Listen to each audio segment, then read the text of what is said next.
हा पहा, 2 blouse piece मिळून मला एक फ्रॉक रेडी करायचा होता. एका ब्लाउज पीसमध्ये एक फ्रॉक रेडी होत नव्हता. दोन्ही छोटे-छोटे ब्लाउज पीस होते.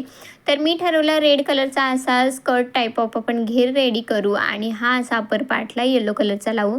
रेड कलरच्याच ब्लाउज पीसला पुरेल म्हणून मी असं अस्तर आणलं होतं, पण थोडं त्यातलं उरलं कारण मला अपर पार्ट हा येलोवाला काढायचा होता म्हणून. जेव्हा मी करायला बसले ना, तेव्हाच हे ठरलं. त्याच्या आधी मी ठरवलं नव्हतं, त्यामुळे ते येल्लोसाठी मी रेड कलरचंच अस्तर वापरलं.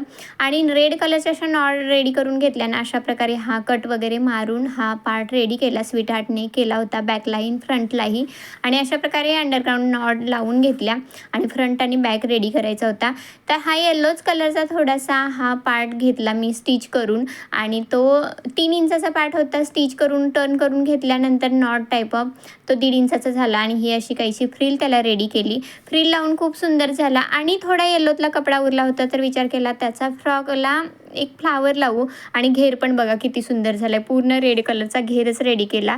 तर हा अशा प्रकारचा छोटीसाठी ड्रेस रेडी झाला. आवडला असेल तर लाईक, शेअर आणि सबस्क्राईब करा.